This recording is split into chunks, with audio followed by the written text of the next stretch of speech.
Continúa. Activa Radio RG.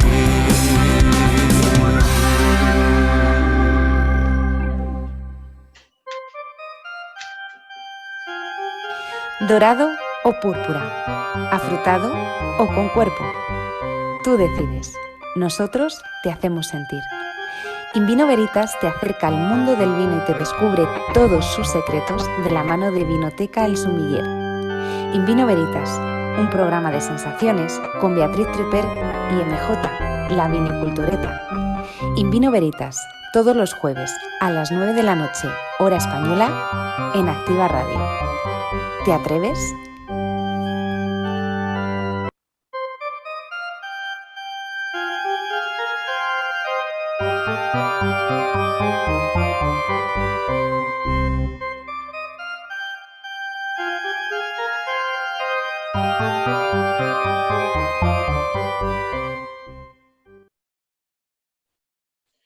No hay vida placentera sin que sea juiciosa, bella y justa. Ni se puede vivir juiciosa, bella y justamente sin el placer. A quien le falte esto, no le será posible vivir una vida placentera. El placer, entendido como el hecho de no sentir dolor en el cuerpo ni turbación en el alma, es el principio y fin de una vida feliz. Hay que reír al mismo tiempo que filosofar. La reflexión que acaban de escuchar la escribió Epicuro de Samos, el filósofo griego que creó su particular jardín rompiendo paradigmas. Un jardín abierto a mujeres, prostitutas y esclavos. Un jardín en el que junto a la prudencia y la sobriedad se ensalzaba la amistad como pieza clave para alcanzar la felicidad, porque, según Epicuro, es lo único capaz de equilibrar el alma. Un jardín sin perturbaciones, o si lo prefieren, repleto de ataraxia, como se decía en la antigua Grecia. Un jardín con Dionisio, el dios griego del vino, como invitado de honor. Y es que, aunque no lo crean, el vino y la filosofía siempre han ido de la mano. Y si no, que se lo digan a Sócrates. Porque el vino, en su justa medida, nos libera de esas cadenas de la vergüenza y los miedos, de la camisa de fuerza de convencionalismos y postureos, y nos hace expresarnos en nuestro yo más sincero, más puro, más humano, más creativo. Y es que el vino, mimado con prudencia en los labios y el paladar, es uno de los más exquisitos placeres para los mortales. Y él, siempre agradecido, nos responde elevándonos al Edén del ser.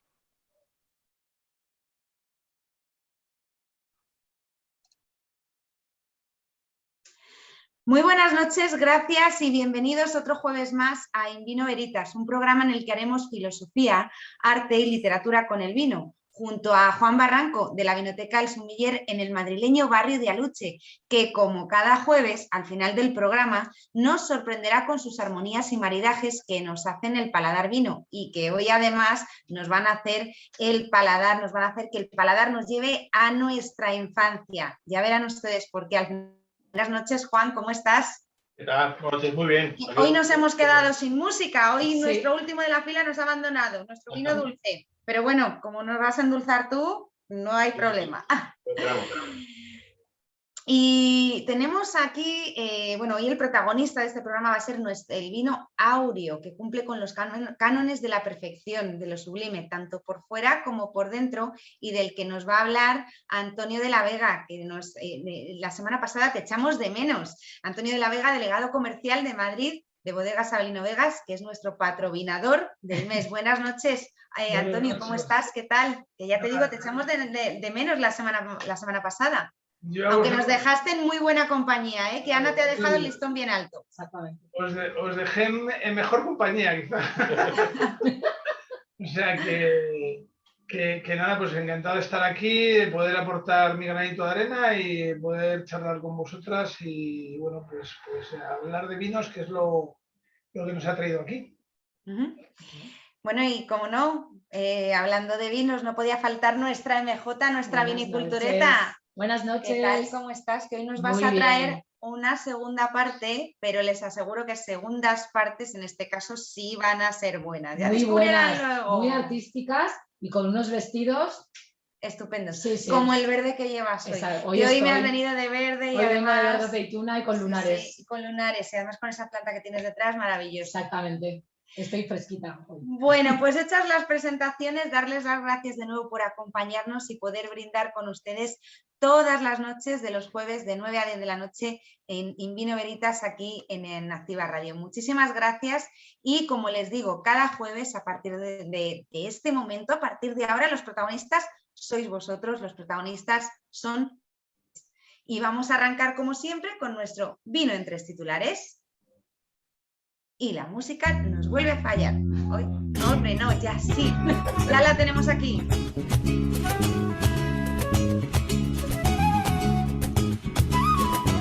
Ola de pasión por los bares no tienen corales. Las aguas que quiero son de tinta china.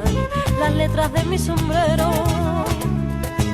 Nada más salir a la calle esta mañanita yo me he dado cuenta de que el sol es muy grande. Bueno, ya me estaba quejando yo de que la música no entraba, No que la daba música tiempo, no no entraba, daba no ha dado tiempo. tiempo, no ha dado tiempo. Pero bueno, son las cosas Del directo. del directo. Bueno, pues hoy en nuestro vino en 3 titulares, como siempre, empezamos viajando. ¿Y dónde nos vamos a ir hoy? A Argentina. Pero bueno, igual que nos vamos a Argentina, bien podríamos quedarnos o en España o viajar a Estados Unidos. ¿Y por qué? Se preguntarán ustedes. ¿Por qué todo este despliegue y este recorrido De por viajes. diversos países del mundo? ¿Por qué este viajar? Bueno, aparte de porque ya queda poco para las vacaciones, pues porque mañana se celebra el Día Mundial de la Hamburguesa. Y al igual que estos Qué platos, totalmente, oye, que las hamburguesas españolas están últimamente exquisitas. Muchísimo más rica, seguro. Pero bueno, al igual que estos platos, que las hamburguesas han ido evolucionando y han pasado de la comida rápida al gourmet más exquisito, los maridajes también. ¿Qué es lo que ocurre? Que la Coca-Cola y la cerveza están pasando a un segundo plano como acompañamiento a este manjar, que ahora ya puede ser ya no solo de ternera, sino ahora te las encuentras de miles de especialidades. Pues bueno, pues como les decía, la Coca-Cola y la cerveza pasan a un segundo plano ante la excelencia del vino. De hecho, según dicen los expertos, las combinaciones pueden ser extraordinarias si se tienen en cuenta los criterios y principios básicos que aplicamos o que se aplican a la hora de maridar cualquier otro plato. De esto yo creo que Juan es el mejor, la persona más indicada para hablarnos del maridaje entre el vino y las hamburguesas. Juan, cuéntanos cómo se maridan y sobre todo, a mí me queda una duda, porque hay una hamburguesa, la hamburguesa más cara del mundo cuesta $5.000. Entonces yo creo que esto no debe ser maridado con un vino cualquiera. Igual a mí se me ocurre que ese Burdeos del que hablábamos hace unas semanas, que maduró en el espacio, podría ser una buena combinación, pero bueno. De ahí para arriba, sí, claro, pues yo no. La hamburguesa te la darán con patatas, ¿no? Si son 5.000 pavos. Digo yo, por lo menos, no lo sé. Patatas de Marte. Debería incluir el vino también, ¿sabes? El vino y el viaje de avión para comerla. Madre mía, 5.000 euros. O dólares. Cuéntanos, Juan, ¿con qué maridarías tú una hamburguesa? A ver, las hamburguesas, hay muchos tipos de hamburguesas. Entonces, la base al final es la carne picada y tipo de carne y cómo se elabore, porque hay hamburguesas que son muy sencillas, que solo llevan carne picada y no llevan casi ningún tipo de aderezo, porque no es igual que un filete ruso, ¿vale? Que lleva ese ajito, ese perejil, ese pan rallado, ¿vale? Y hay luego hamburguesas mega gourmet que llevan foie, que llevan trufa, boletus, más luego también las veganas, que yo he probado algunas, están buenas, con algo de tofu y con una base de setas y tal, están muy ricas. Entonces, ese al final yo lo comparo un poco como un arroz o una pasta, que aunque sea la base, sea proteína, sea carne, pero puede ser carne de ternera, puede ser de vacuno madurado, puede llevar algo de cecina, luego todos los aderezos de quesos, de cheddar o quesos incluso azules, de duras, es infinito. Entonces, en función de lo que sea lleve la hamburguesa, lo ideal es elegir un vino u otro. Y luego, pues, como siempre digo todas las semanas, elegir el vino que te apetezca. O sea, si es una hamburguesa normal y te gusta tomarlo con un cava, con un tinto de Ribera del Duero o con un blanco o un vino dulce, pues lo que más te apetezca. Al final. De hecho, sí, de hecho hay hamburguesas de salmón. De salmón. Pescado también, sí, cierto. Y eso se podría maridar, por ejemplo, con un blanco. perfectamente. Riquísimo, fresquito. Con un blanco como Circe, como vuestro Circe. Vamos, solo con Circe, que no hay otro blanco. Bueno, pues ya se nos está haciendo la boca agua y el paladar Totalmente, estas horas vino, son muy malas. pero nos toca seguir adelante y además en una semana en la que mi Atlético de Madrid y el de Antonio, No que podía, ya no sabemos, podía no decirlo. ha ganado la liga. Por cierto, enhorabuena al Atleti, enhorabuena a todos los atléticos, que estamos encantados. Pero bueno, enhorabuena también al Villarreal, que ayer ganó en la tanda, en esa tanda de penaltis, que yo creo que ha sido la más penaltis. larga Madre de toda mía. la historia del fútbol. Y se hizo, bueno, finalmente se hizo con la Europa League tras Sí. esa tanda de penaltis. Y bueno, pues dado que esta semana pues estamos de celebraciones futbolísticas, pues no podíamos dejar de hablar en este programa también de fútbol. ¿Por qué? Pues porque el deporte rey también tiene que ver mucho con el vino. Sí, y prueba de ello es lo que ha pasado entre los aficionados del Betis, que han elegido un blanco semidulce como el vino oficial del equipo. El vino se va a comercializar con la marca de Verdiblanco 1907. Verdiblanco. Verdiblanco, sí, no han elegido un nombre más adecuado. Y viene embotellado en una original botella azul de la mano de Gastropaz 360 grados y de las bodegas Oliveros del Condado de Huelva. ¿Cómo se ha hecho el proceso de selección? Bueno, pues los aficionados béticos pudieron escoger entre distintos tipos de vino, como espumoso, blanco, seco, rosado o este blanco semidulce, que con un 31% de los votos resultó el ganador, por delante incluso de los vinos de Jerez y Manzanilla, que obtuvieron un 26% de los votos. Claro, también depende de en qué época se haga la cata, que hace mucho calor ahí en Sevilla. Vean, blanco, Hombre, pero fresquito, yo creo, ¿no? claro, yo creo que se ha hecho Igual el Jerez más fuerte. está todavía en primavera, pero bueno. En cualquier caso, que los aficionados al fútbol y los aficionados al vino no se preocupen, porque Verdiblanco 1907 no va a ser el único que llegue a los paladares de los que somos, de los que nos gusta este arte del vino, porque los vinos Betis no se limitarán a lanzar este vino, este Verdiblanco 1907, sino que progresivamente va a ir lanzando el resto de marcas y vinos que se presentaron a los béticos para que lo pudieran elegir en esta campaña. Antonio, voy a por ti. ¿Qué te parece esta iniciativa y qué importancia tiene, pues, por ejemplo, que los equipos de fútbol, equipos de baloncesto, deportistas en general, sean imagen para los vinos? Bueno, las marcas de vino en sí han sponsorizado y patrocinado a equipos de balonmano, a equipos de fútbol. Hay, por ejemplo, en la zona nuestra, en la zona de Ribera y en la zona de Rueda, pues la propia DEO ha patrocinado, me parece que fue el equipo de balonmano, y al equipo de fútbol lo patrocinaba una bodega. Entonces, bueno, siempre ha estado muy relacionado, pero no solo por eso, sino yo creo que el vino es un motivo de celebración, ¿no? Y siempre que hay una celebración dentro de un deporte, y ya no hablo solo de fútbol, por ejemplo en la Fórmula 1 o en cualquier otro deporte de equipo en el que en la Fórmula 1 siempre que se dan los premios se abre una botella de vino. Bueno, es una botella de champán que es vino. Y cuando ves las imágenes de los equipos de fútbol, cuando han ganado algo, pues cuando han ganado la Liga, el Atleti otro día, y salen las imágenes del vestuario, siempre hay vino. Y bueno, está muy ligado el deporte al vino. Yo creo que está muy ligado porque el vino siempre está ligado a las celebraciones. Y el ganar algo y el celebrarlo siempre se hace con vino, ¿no? Entonces siempre ha estado muy unido. Y sí es cierto que, bueno, ha habido unas restricciones para el tema de las bebidas y tal. Y ahí, bueno, pues ya no se puede sponsorizar o patrocinar de una forma muy determinada. No puedes hacerlo diciendo vino espumoso tal, o sea, no puedes, me parece que es a partir de los 5 grados, o no sé, que la cerveza es lo único que podía hacer patrocinios en que salga el nombre de la bebida, pero sí de la marca.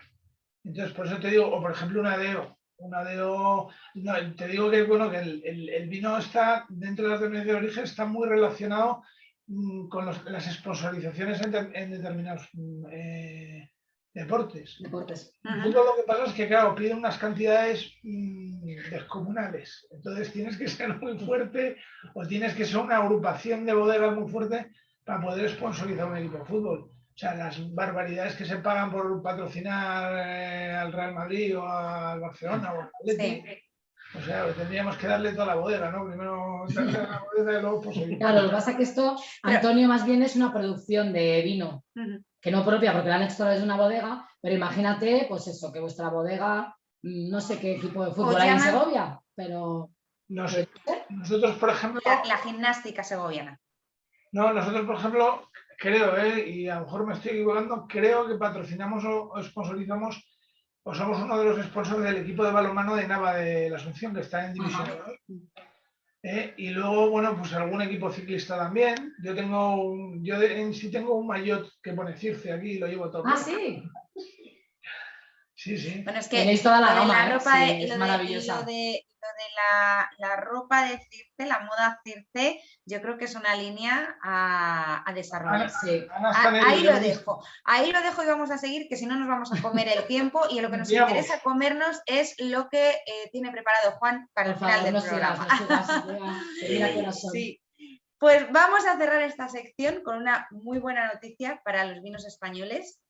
Las exportaciones de vino español se han disparado durante el primer trimestre del año.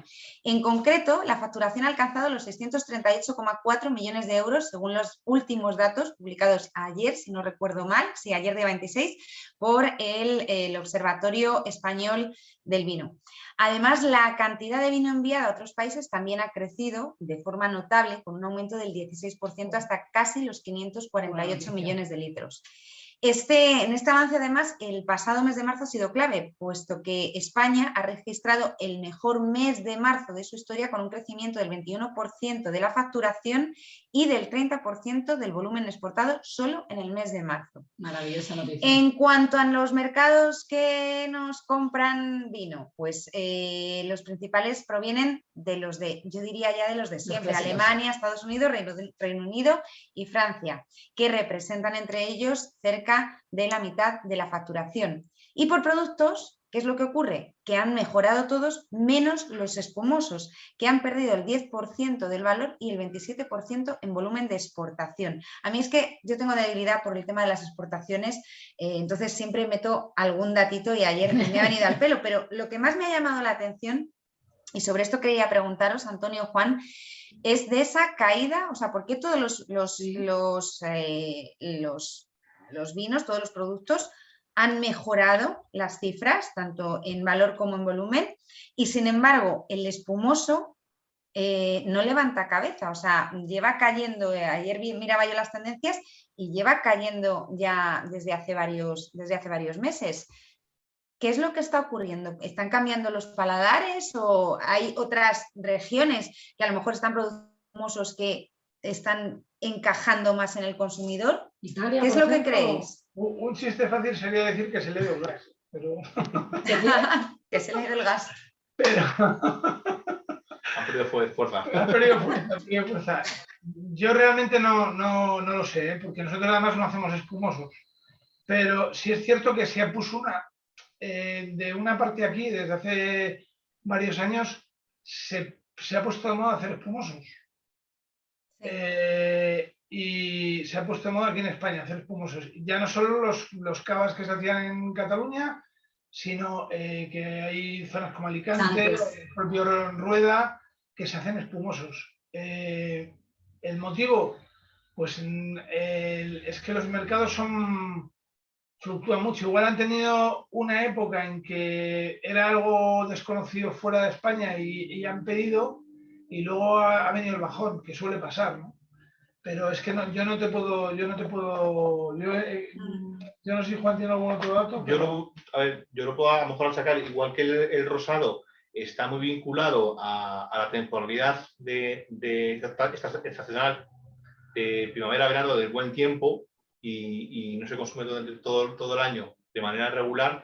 El espumoso de calidad todavía, calidad en mayúsculas, a los cavas, los champanes, los secos, está todavía, creo, en mi opinión, todavía culturalmente, por lo menos en España, muy asociado al glamour y a la celebración, ¿vale? Entonces, ¿qué ocurre? Que tiene un consumo también muy estacional en épocas de Navidad y asociado a la hostelería. ¿Qué ocurre? Que con el bajón de consumo de vino de hostelería a nivel mundial, y también aquí en España, evidentemente, ese champán, ese cava que antes se tomaba en una cena, en una comida, se brindaba, ya se ha dejado de consumir y se ha pasado a consumir otro tipo de productos o vinos tranquilos o como blancos y tintos. Creo yo que a lo mejor tiene alguna relación. De hecho, estabas hablando del consumo de los cavas y una de las cosas que yo aprendí contigo es que el cava no se toma para brindar, sino que se toma como aperitivo, como primer vino. Y como ¿Para comer? O para comer, vamos. A tomarlo al final de la comida, pero lo ideal es acompañarlo desde el principio hasta el final. No dejarlo solamente para... A mí me gusta comer con cava. De hecho, yo en los años 90 me acuerdo que estuve, bueno, por trabajo estaba en Cataluña y... ¿Comen con cava? Y comen con cava, que a mí me llamó entonces muchísimo la atención, porque eso yo el cava lo relacionaba, fíjate, a Navidades o a una boda. Sí. Punto. Cuando comes así arrocito, pescadito, la verdad es que comer con cava no me gusta. De todas maneras, habrá que ver si el bajón ese del 10% también se ha producido en el mercado nacional. Habría que ver. Lo miraré, me la apunto para la semana que viene, a ver cómo van las ventas de cava aquí en España. Y bueno, pues ya llega nuestra vinicultureta, ya está aquí.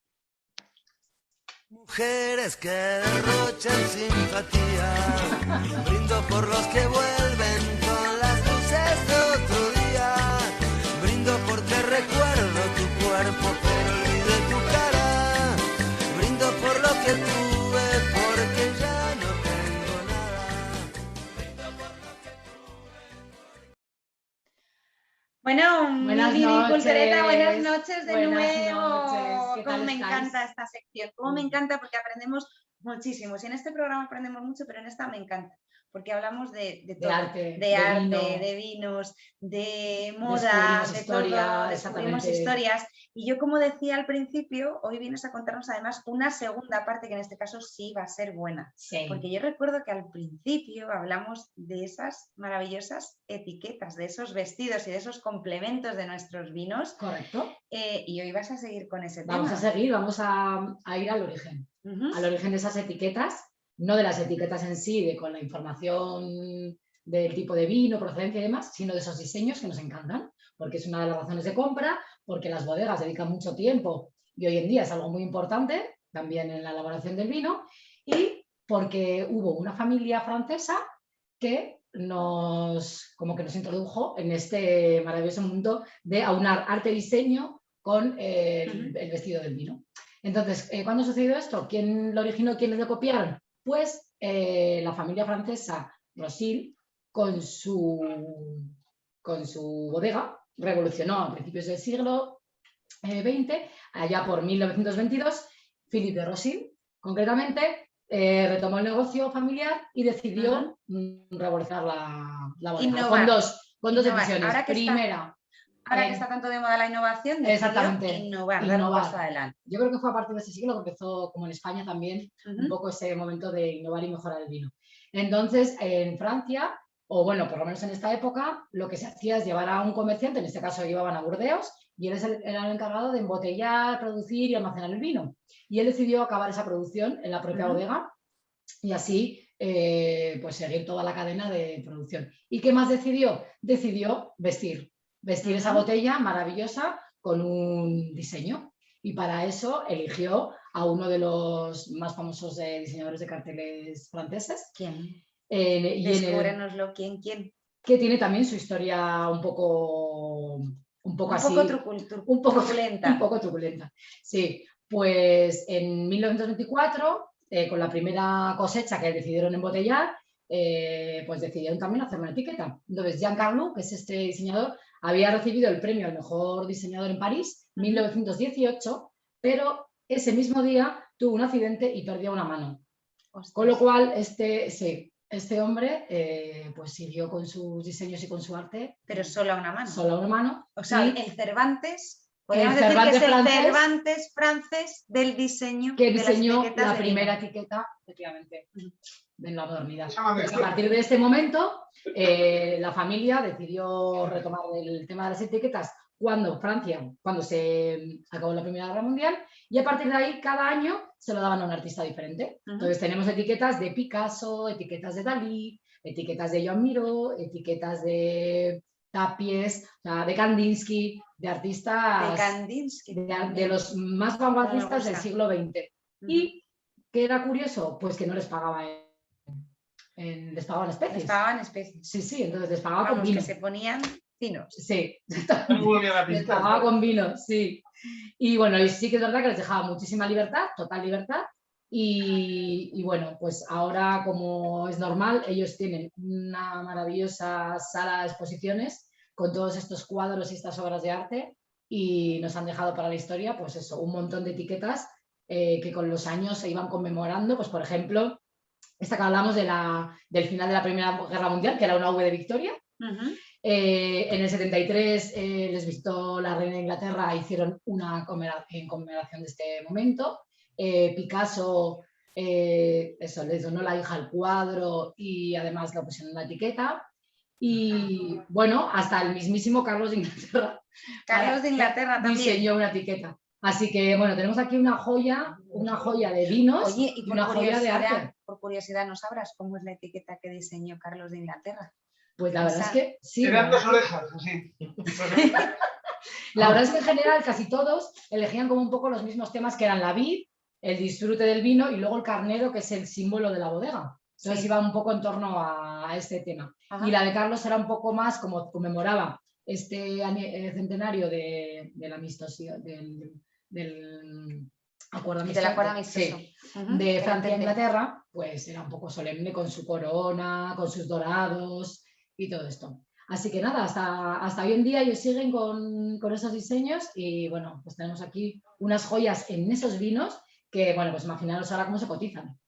Ya no por la calidad del vino, que también, por la etiqueta, sino por las obras de arte que llevan en ellas. Las tienen expuestas. Las tienen expuestas. Si vas a Mouton Rothschild, a uno de los Grand Cru, ellos hacen todos. Ahí tienen colocado, tienen un museo donde ves todas las etiquetas desde 1905, 1904. ¿En qué lugar están las bodegas? Por si acaso alguien habrá ya que. En Burdeos. En Burdeos. Yo estuve hace 6 años allí. Es espectacular, sí. Pues oye, habrá que plantearse una escapada a Burdeos para ver esas maravillosas etiquetas. Pero y yo, aunque hoy venías a hablar de etiquetas, a mí me gustaría también, sobre todo porque luego vamos a hablar de la botella de Áureo, que es el vino que vamos a probar hoy, y que tengo aquí detrás, un vino magnífico del que luego nos hablarán tanto Antonio como Juan. Entonces, pero hablando de botellas, que eso, ya digo, la botella de Áureo se la voy a dejar a Antonio. Sí quería que me comentases una noticia que he leído hace poquito sobre Lady Gaga, el vino, la botella que ha hecho Dom Perignon. ¿Qué es lo que ha ocurrido? Porque pues eso me ha ocurrido una de esas. Eso no es etiqueta, eso es botella, ¿no? Eso es una botella que es una escultura. Gaga y Dom Perignon han diseñado como una edición limitada, que también parte de sus beneficios van a una fundación a la Fundación de Lady Gaga. En este caso tiene parte benéfica, pero bueno, imaginaros cómo están cotizadas. Entonces, es la escultura en sí misma. Creo que como que tiene como unos destellos, hace como un efecto así como si la botella... Como si se sublimase la botella. Sí. Como si se elevase. O sea, debe ser una virguería de botella, y es una escultura diseñada solo para esta edición limitada. Entonces ya hemos pasado la barrera del arte pictórico, vamos a ya hacer esculturas de botellas. Así que toma nota, Antonio. De hecho, Dom Perignon tiene una botella, el vintage, que le llaman fluorescente, que le das un botoncito y se enciende la etiqueta. ¿Ah, sí? Sí, pues esta de Lady Gaga es algo así, pero con destellos, y hace como un efecto como si despegara la botella, algo así. Debe ser impresionante. Y esto, digamos que, fíjate, desde Rothschild a lo que estamos llegando y lo que nos quedará por ver. Y lo que nos queda. Maravilloso. Y que seguiremos descubriendo aquí en Invino Veritas, porque totalmente. Además, ¿veis? Ven por lo que les digo yo que a mí esta sección me encanta, porque aprendemos muchísimo, son cosas muy curiosas y muy desconocidas, que a no ser que estés todo el día pendiente, la gente las desconoce, y son cosas maravillosas bueno, aunque yo creo que hay muchas, están al alcance de pocos Sí. por los precios, pero bueno, la verdad que es interesante. Es maravilloso ver si Interesante saberlo. Bueno, también. pues vete pensando temita para la semana que viene, MJ, vete pensando temita porque entramos ya en nuestra sección del estrujado. Brindo por las mujeres que derrochan simpatía, brindo por los que vuelven con las luces de otro día, brindo porque recuerdo tu cuerpo pero olvidé tu cara, brindo por lo que tuve porque ya no tengo nada. Estamos ahí que brindamos, Vamos a brindar con que todo. brindamos por brindar. todo. Estamos llenos de buenas noticias. De buenas noticias. Y hoy en el estrujado hemos escogido un tema que nos viene, que viene muy al pelo por el tipo, por el vino que hemos elegido para cerrar este mes de mayo con ese áureo. Juan, nos vienes a hablar de los vinos de autor. Cuéntanos. Es un poco vamos a lo también, básico. ¿no? Yo me gustaría, artística, Juan. a mí me gustaría empezar desde lo básico. Sí. ¿Qué es un vino de autor y por qué se caracterizan? Porque escuchamos mucho, no, esto es un vino de autor, esto es un vino de autor. Y yo siempre dentro de mi prudencia decía, ¿y qué será esto? Porque claro, hay gente que no es un vino de autor y les preguntas, ¿qué? Un vino que... Pero te dan muchas, divagan mucho, o sea, los marisabidillos, como lo llamo yo. Pero ¿qué es realmente un vino de autor? ¿Por qué se caracterizan y cómo podemos diferenciarlo los consumidores de a pie? Pues a ver, en el mundo del vino, de hecho ha sido la última parte que se ha incorporado al concepto de autor, porque ya anteriormente al vino de autor, que ya existe ese concepto hace ya mucho tiempo, pero un poco en el lenguaje coloquial del consumidor de vino se ha incorporado relativamente hace poco, pero sí que ya conocíamos todos la novela de autor, el cine de autor, ¿vale? La cocina de autor, pues en el vino le ocurre algo similar. Entonces, como tal, el vino de autor no es una clasificación oficial regulada por el Consejo Regulador o por el Ministerio de Cultura, es un concepto un poco abstracto, pero que sí que tiene unos rasgos comunes en toda la geografía y, bueno, y por extensión en el resto del mundo. Básicamente son vinos muy personales, ¿vale? Y la idea es que el enólogo, la enóloga, bueno, la bodega, elabora un vino saliéndose un poco de las normas o reglas que encorsetan siempre por la legislación que acompaña del Consejo Regulador vigente de esa zona de elaboración al vino. Entonces, encontraremos, en el caso de Ribera del Duero, por ejemplo, hoy con áureo, encontraremos que en esa contraetiqueta casi nunca veremos la palabra crianza o reserva o gran reserva, tanto en Ribera del Duero como en otras zonas.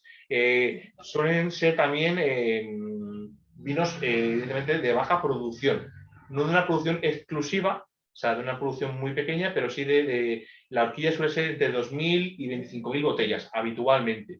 Y luego pues hay muchos tipos de vinos y lo que sí que tienen todos en común es que la bodega intenta reflejar en ese vino una expresión, una personalidad, un carácter, un terruño, una elaboración muy diferente a la que rige por el resto de referencias de la bodega. Entonces, habitualmente está asociado también a un vino de alta calidad. De hecho, anteriormente se le solía conocer, aunque también fue una moda, que ahora ya no se usa mucho esa palabra, igual que antes se hablaba de maridaje y ahora se habla de armonías, pues antes hablaban de vinos de alta expresión, que a lo mejor os sonará. ¿Vale? ¿De altas, perdona? Que se altas expresión. Ten en cuenta que los vinos, por etiquetarlos comerciales o que están más... entonces, en el mercado, habitualmente siguen unos parámetros de elaboración similares, ¿vale? con sus características de elaboraciones, de estilo de uva, de crianzas, pero al final son vinos que luego químicamente y la elaboración pues, se filtran, se estabilizan. Por ejemplo, los vinos de alta expresión son vinos que habitualmente no son filtrados ni estabilizados por frío. Entonces, luego con el tiempo tienen una pequeña precipitación y también porque suelen ser vinos con una gran calidad de uva, por lo cual el enólogo intenta extraer más parte fenólica del ollejo para que sean vinos de larga crianza. Habitualmente también está asociado los vinos de autor o alta expresión a vinos tintos, hablamos, de larga crianza. Una pregunta, el diccionario del vino. Te has referido a finícola, ¿has dicho? No. Los fenoles, dices. Los fenoles, eso. Es lo que hablábamos cuando elaboramos un vino tinto, también en blancos, pero sobre todo en tintos, el mosto de la uva, que es blanco, el color y el aroma y el sabor se extrae del ollejo, de la piel de la uva. Y ahí se produce, que luego explicaré, una maceración, ¿vale? Un pigmentado de ese mosto blanco con los pigmentos del ollejo. ¿Qué ocurre? Esa extracción fenólica, de fenoles, aparte de sabor y aroma, se está también unos componentes químicos que ayudan mucho, aparte de la calidad organoléptica, o sea, subjetiva de la cata de vino, también a una capacidad de envejecimiento. A mayor extracción fenólica, mayor capacidad de envejecer ese vino en barrica, y a mayor capacidad de envejecimiento en barrica suele ir asociado también proporcionalmente a botella. Por lo cual, los grandes vinos con largas extracciones tienen más tiempo de barrica y más tiempo de botella, por lo cual duran en el mercado 10, 15, 20, 30, 50, 100 años. Cuando otros vinos que tienen una extracción más liviana y una capacidad de crianza más corta, son vinos de consumo de 1 año, 2 años, porque luego tienen una caída de sabor, de color, de aroma y no tienen el mismo sabor. Por lo que has comentado antes, entiendo que un vino de autor no tiene por qué tener un envejecimiento o una maduración especial, o sea, no tiene por qué ser un gran reserva, o sea, puede ser un vino joven, entiendo. Puede serlo, pero la práctica no es habitual. No. Que la idea es que los vinos de autor de cada bodega, que no todas las bodegas los elaboran, pero sea un poco el reflejo o la máxima expresión de calidad y de orgullo a nivel enológico de la bodega. Entonces, suelen ya desde la viña elegir los mejores terrenos, la mejor uva de esos terrenos o de esas fincas o de esos pagos, y luego también las mejores barricas. Incluso a lo mejor, como decía antes, MJ hace una selección especial de etiquetado. Suele estar asociado habitualmente en el etiquetado esas palabras que acompañan a la mata del vino, como vendimia seleccionada o edición especial, selección familiar. Y también habitualmente puede ocurrir que son vinos también, a diferencia de un vino normal, pues como el R, por ejemplo, el Reserva o otros tipos de vinos que se elaboran añada tras añada, que son vinos que no se elaboran todos los años, solo se elaboran cuando la uva tiene una añada excepcional. Entonces, son vinos que están de continuo en el mercado. También eso es un parámetro común en este tipo de vinos. Y entiendo yo esto, que Juan, dado el tipo o lo especial de este tipo de vinos, entiendo que los costes de producción también serán mucho más altos. ¿Cuánto puede variar el coste de producción de un vino de autor al vino tradicional? La bodega.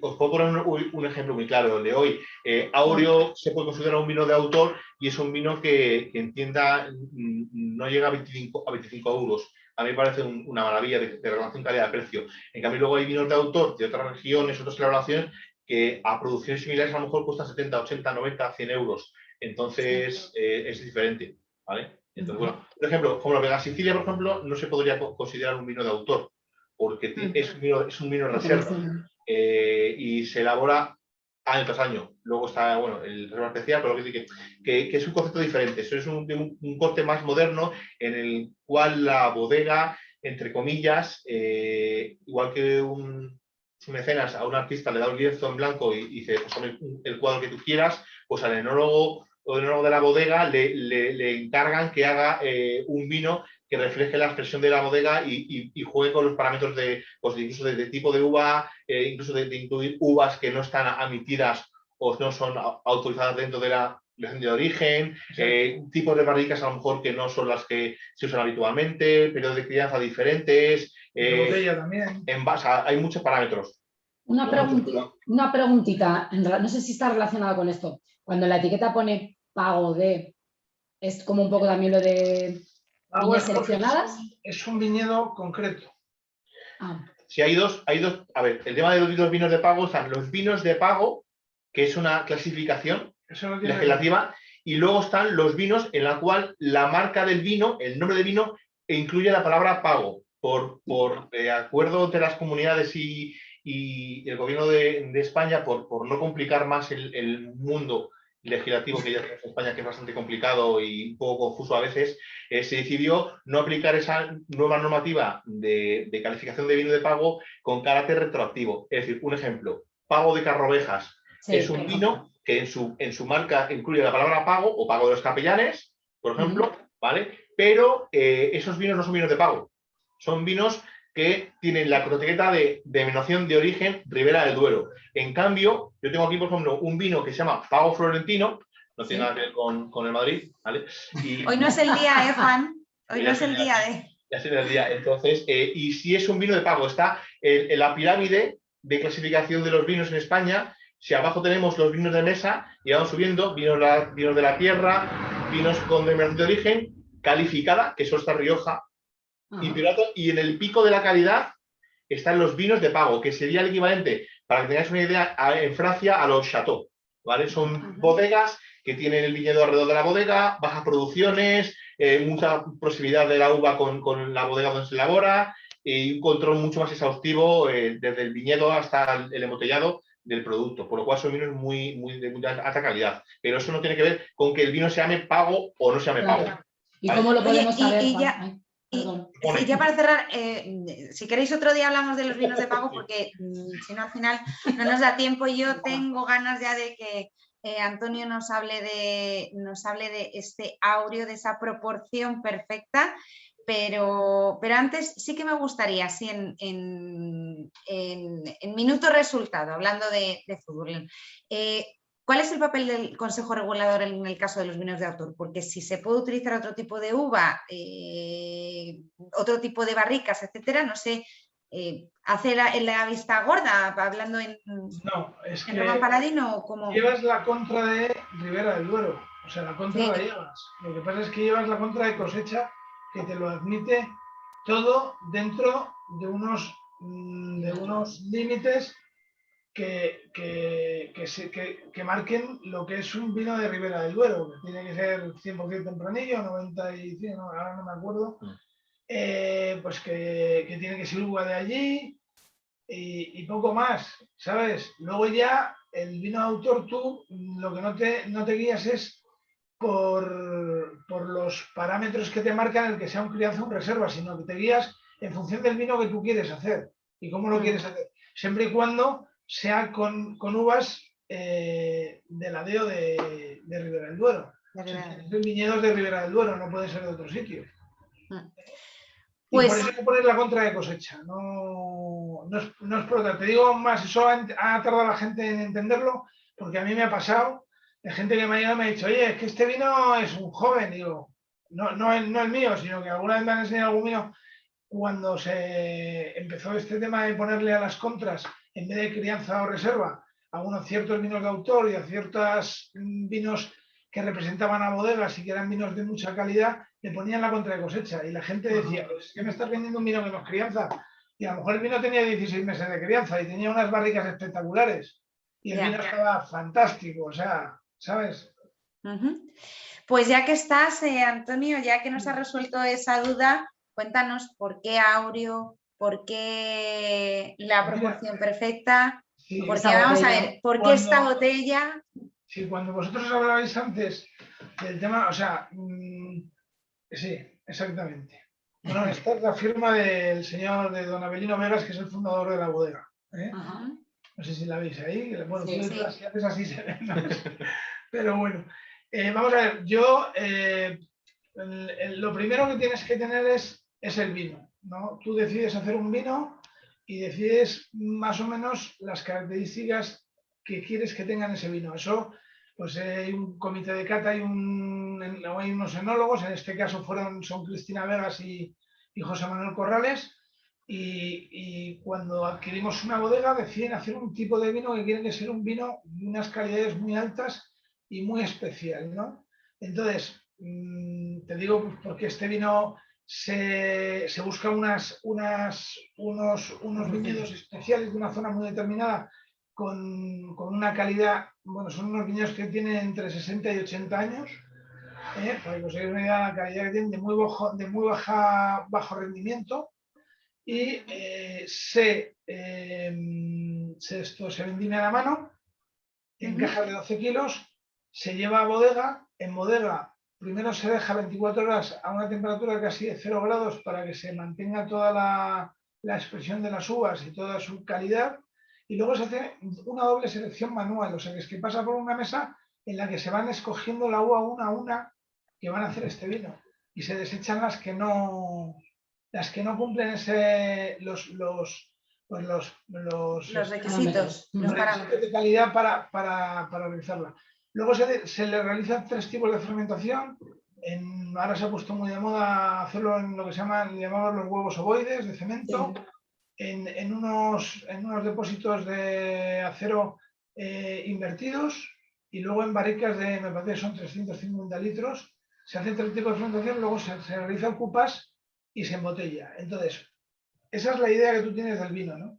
Luego dices, a ver, ¿cómo vestimos el vino? Pues buscas una botella. En el caso del Áureo buscamos una botella, que habrás visto que ya hay gente que antes de aprenderse el nombre ya se conoce la botella, para que sabes lo importante que es. O sea, a mí me ha llegado un cliente y me ha dicho, no, es que me viene la botella esa chaparrita que me dices el otro día, dame de ese vino, porque del nombre no se acuerdan todavía. Es que tiene más pinta de botella de brandy que de vino. Sí, de coñac francés.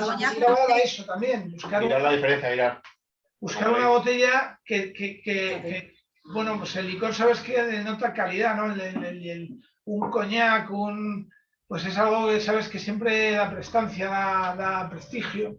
Y entonces se buscó hacer Luego lo que teníamos claro, o tenían claro porque yo no soy yo, es el nombre, ¿no? O sea, ellos querían darle mucha relevancia al nombre de Avelino Vegas porque realmente no tenían ningún vino con el nombre de Avelino Vegas.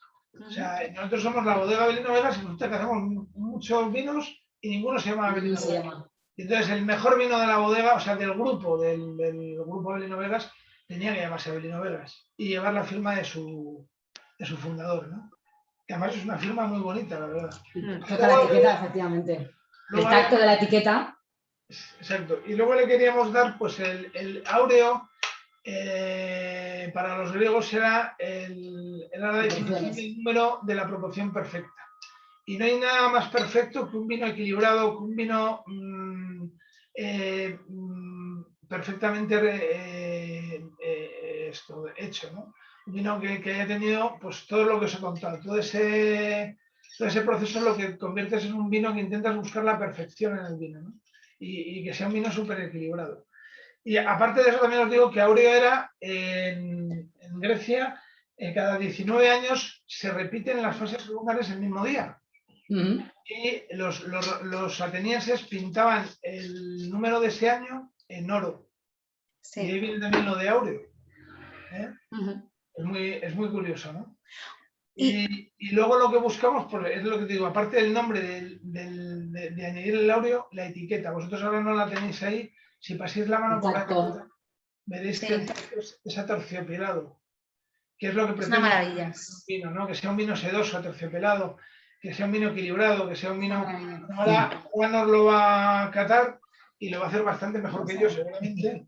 Y es lo que hemos buscado en este vino, ¿no? Entonces, para que veáis todo el proceso que lleva el realizar un vino, pues que le quieres dar...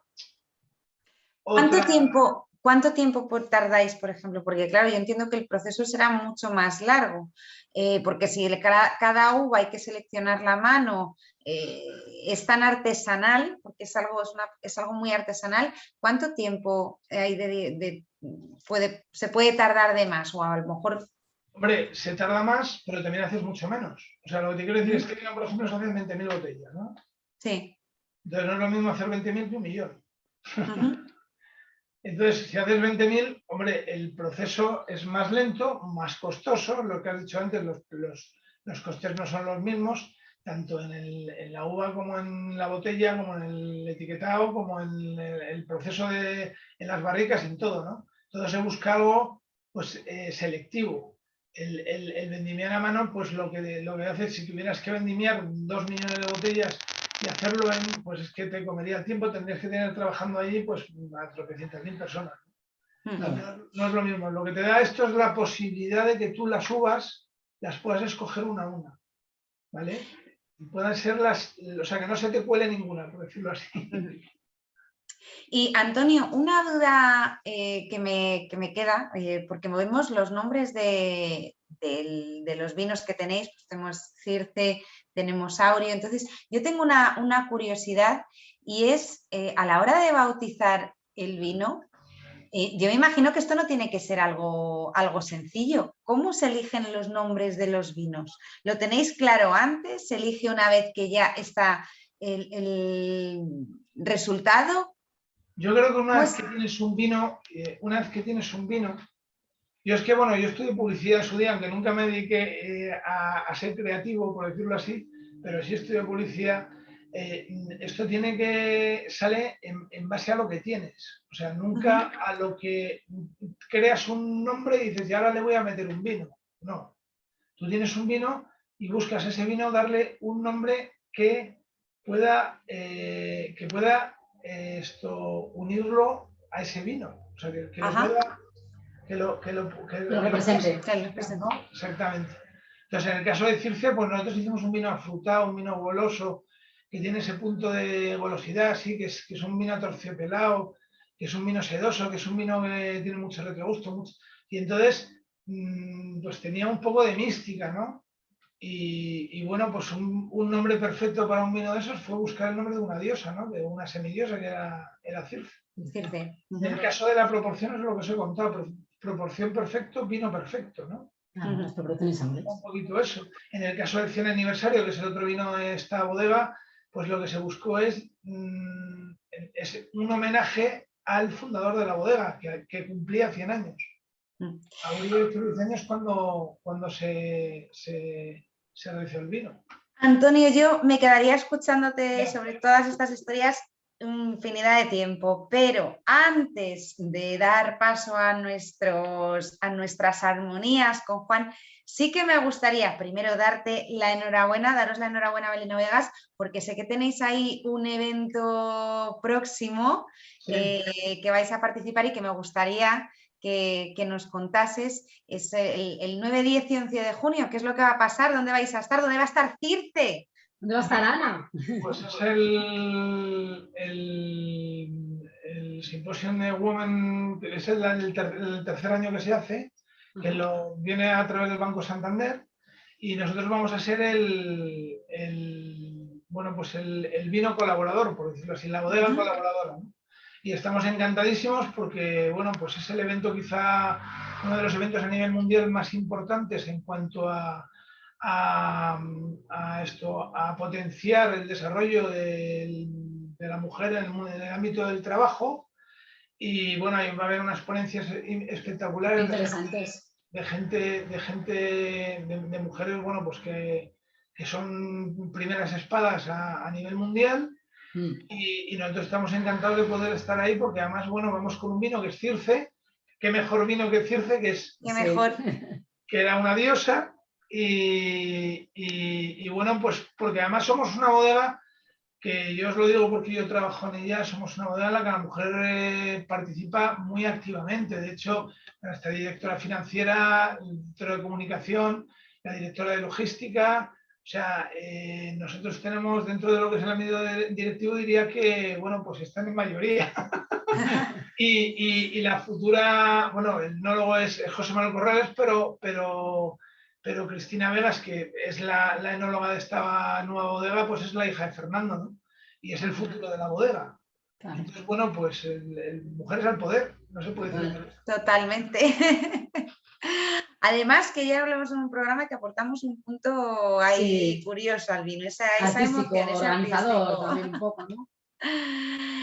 Antonio, de verdad me ha encantado,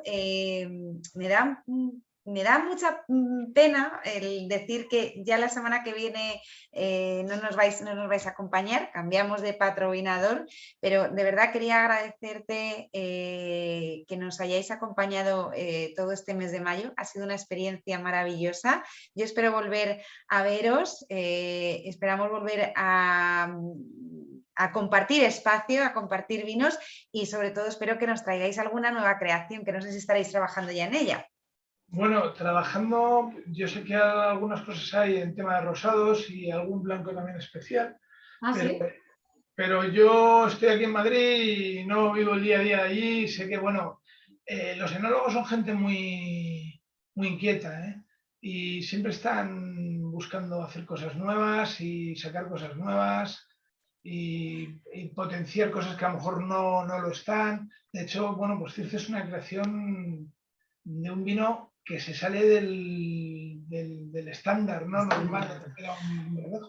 Pues estaremos atentos, Antonio, y en cuanto esté ahí para probarlo, para catarlo, esperamos compartirlo con vosotros en Vino Veritas. Y ahora sí, Juan, ¿qué nos traes hoy? Que yo, vamos, o sea, bueno, hoy ya vienes... Como siempre, el corchito os lo enseño, ¿vale? Corcho natural, ya hablamos la semana pasada, lenticelas, el acné, que digo yo de los corchos, y luego, mira, importante, el color que tiene, ¿vale? Eso ya denota que tiene concentración el vino. Espera que lo abro. Y ya hemos hablado, Áureo es un 2016. Ajá. Y aunque ya sabemos que no es un vino joven, mirad lo que pone. Cosecha. Cosecha. Ahora os explico. Voy a servirlo para que Antonio no vaya... Gracias. Para que se ponga malo el vino.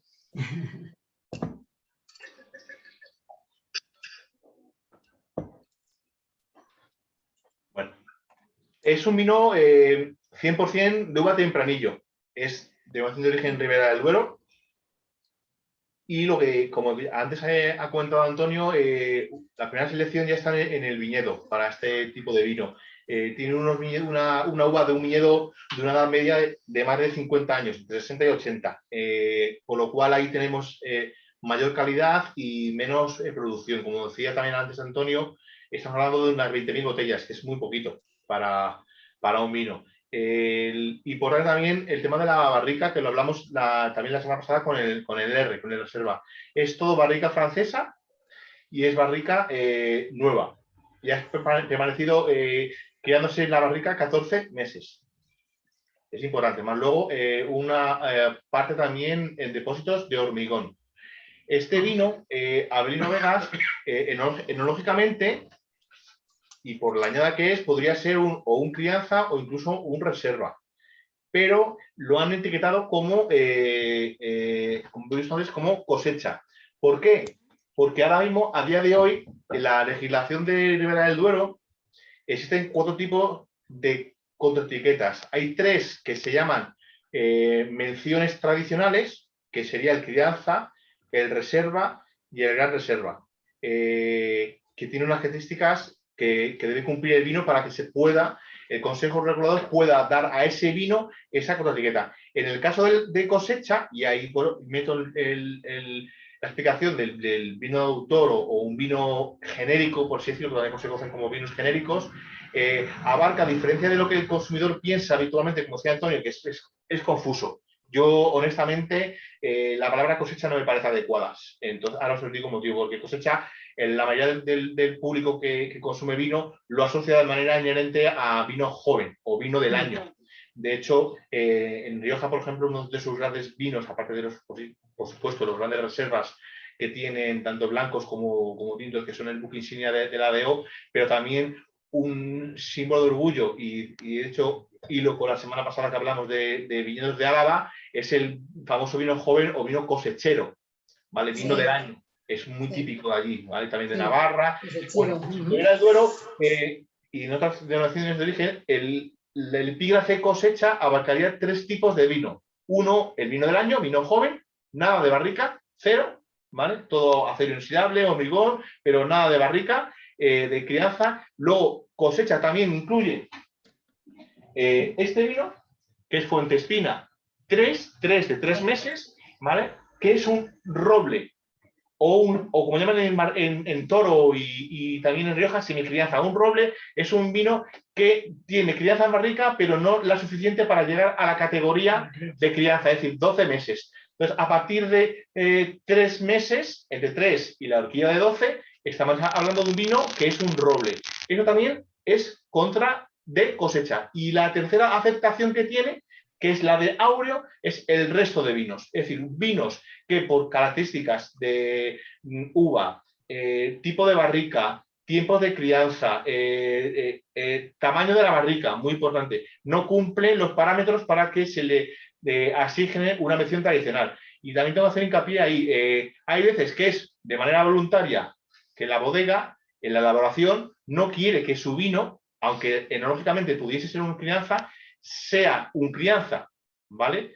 No quiere que aparezca esa palabra. ¿Por qué? Porque si yo aquí, por ejemplo, en la tienda, este vino que cuesta 25 euros, le pongo la palabra crianza, es muy probable que el consumidor habitual lo comparase con crianzas de otras bodegas. Claro. Al ver el precio, oiga, porque este vino vale 25 euros si es un crianza y tiene usted 4 vinos diferentes de otras marcas que valen 12 o 10 o 15. Un ejemplo de esta misma bodega, el R Reserva, que es un reserva, vale 17 euros. Entonces, eso es muy confuso para el consumidor. Un reserva 17 euros y de la misma zona, un vino que pone cosecha vale 8 euros más. Pues de ahí viene la explicación. En este caso, la Ribera del Duero exige que la crianza en barrica, por ejemplo, sea en barricas bordelesas hasta 330 litros. ¿Qué ocurre? Que si un enólogo, en este caso Cristina, elige elegir una barrica de otro volumen y parte de esos 12, 14 o 16 meses está en barricas de otro volumen, ya el Consejo Regulador no le va a dar la calificación de crianza, aunque enológicamente lo sea, pero no se lo va a dar, ¿vale? Y eso muchas veces la bodega lo elige de manera consciente, voluntaria, porque no quiere que su vino esté en ese segmento comercial, por así decirlo, aunque a nivel enológico lo sea, incluso, como decía Antonio, sea muy superior a nivel de características organolépticas, pero que no quiere que comercialmente esté en ese etiquetado o en ese corsé comercial de crianza, ¿vale? Entonces, de ahí viene el motivo de cosecha. O sea, cosecha abarcaría esas tres acepciones: vinos de autor, por así decirlo, vinos con semicrianza o robles, como se conocen a los Ribera del Duero, y vinos jóvenes, ¿vale? Bueno. Vaya lío, señor mío. Como todos los vinos de calidad, como áureo, aparte de la franqueza de aroma, es decir, no tiene ningún aroma extraño, tiene complejidad, tiene fruta. Eso se le agradece mucho a un vino con 14 meses de barrica. Ayuda mucho la barrica francesa, que como ya expliqué el jueves pasado, da una aportación organoléptica, una cesión de tanino de madera al vino más lenta, por lo cual nos suele dar vinos finales con más elegancia, menos potencia aromática de ahumados y tostados, pero más elegante. También me huele a frutos secos, por ejemplo, a frutos negros. ¿Cereza? ¿Cereza, ciruela puede ser? Sí, arándanos también, sí. Es a ver, la nariz de Ribera del Duero y de ese tipo de vinos es muy agradable, porque la mezcla de la tempranillo ribereña, tanto de la zona de Segovia o de Valladolid, Burgos o incluso Soria, con la barrica francesa, la verdad que tiene un aroma muy, muy agradable y es muy característico y muy singular. Bueno, ¿vas a probarlo?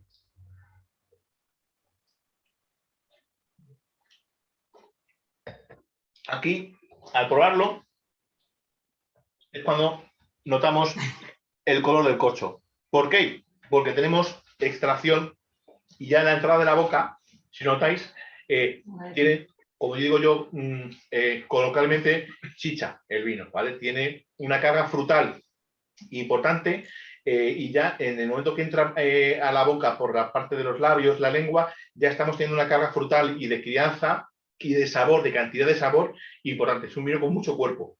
Es también muy elegante, es importante también la elegancia de los vinos y luego la complejidad.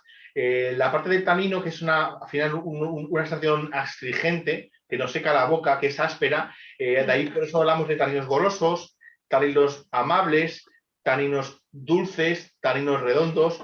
Esas sensaciones táctiles que tenemos en la boca, porque la lengua al final, junto con la parte interior de la mejilla, incluso el paladar, nos da siempre sensaciones de sabor, de olor, cuando expulsamos el vino, el aroma del vino por la nariz, lo llamamos el retrogusto, pero también sensaciones táctiles. En los vinos espumosos, como hemos hablado antes, ese carbónico es mucho más obvio, pero aquí que no hay carbónico, pero sí verá que esa barrica, esa crianza barrica, táctilmente se puede apreciar. y en este caso tiene una barrica ya muy pulida. Tiene un vino que es un año 16, es un vino que seguro va a mejorar porque tiene buena acidez. La acidez es muy importante, es una de las líneas troncales junto con el alcohol y la cantidad de tanino que tiene el vino para que perdure en el tiempo y aguante el tiempo. Es muy importante, es como la salud en una persona. O sea, la carga tánica junto con el parámetro del alcohol, en este caso hablamos de 14 grados y medio, 15 grados, más luego una acidez, eso es garantía de perdurar en el tiempo y muy importante, para que esos vinos se conserven, no caigan.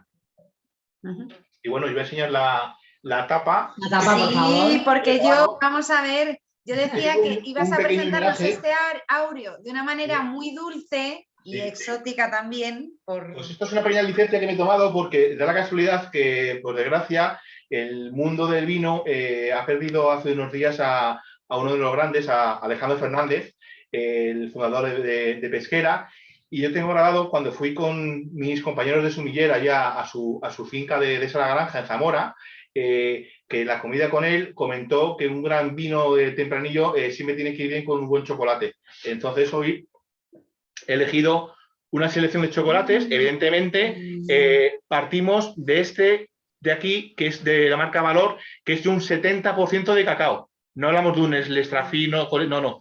Es otro concepto, ¿vale? Es la base de cacao y aquí tengo un 70% va con un granulado de granos de cacao. Luego pasamos aquí a un segundo chocolate con un 90% de porcentaje de cacao, o sea, bastante amargo, casi 100%, y luego terminamos con uno que es también del Lean, pero tiene un crujiente de almendra y tiene naranja.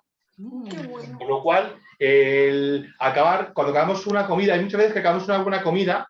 Aure es un buen ejemplo y con Antonio lo he podido incluso personalmente disfrutarlo en más de una ocasión, y acabas tan a gusto con la comida, con la compañía, muy importante, beber buen vino con buena compañía y con un buen vino tinto que no te apetece tomar casi ni café, ni tomarte una copa, ni un licor. ¿Y qué ocurre? Que te traen en el restaurante o en tu casa, te traen un poquito de chocolate y acabas la copa de tinto y yo creo que es fenomenal. Es un final muy dulce, pero amargo. Sí. Ahora lo probaremos. Ahora lo probaréis y nos daréis envidia. Lo que pasa es que eso es más accesible, ¿eh? Fíjate, sí, o sea, eso es más accesible para los que estamos al otro lado. Bueno, Juan, cuéntanos porque tienes la agenda completita, ¿eh? Sí. Cuéntanos para terminar.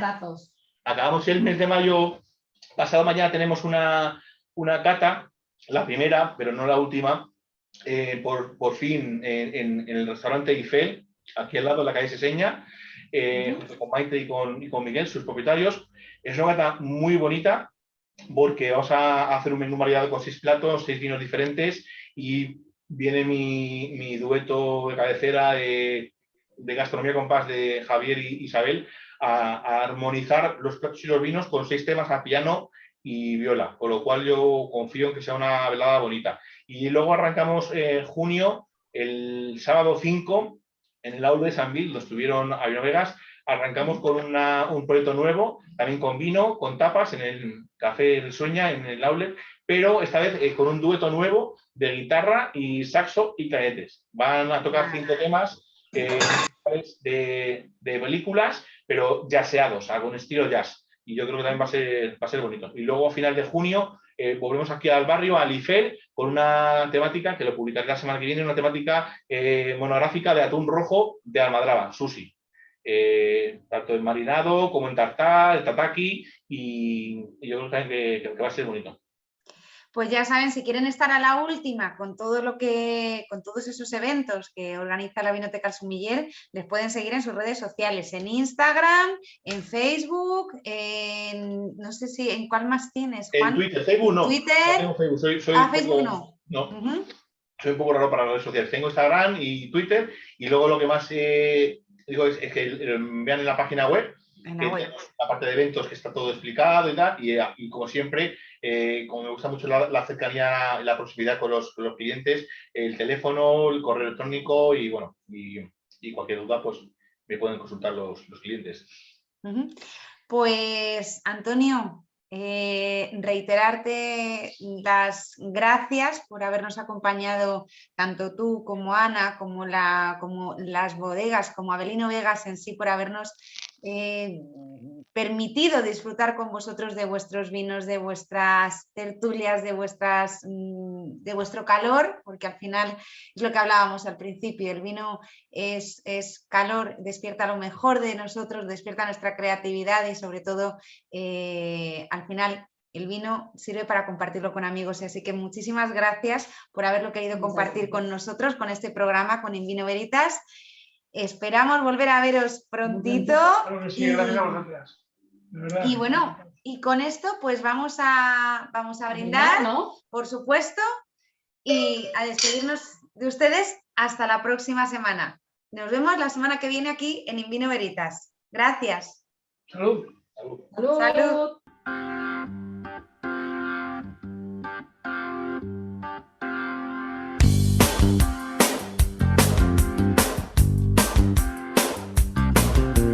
Vuelvo a tu puerto a aliviar mis penas con tu bálsamo.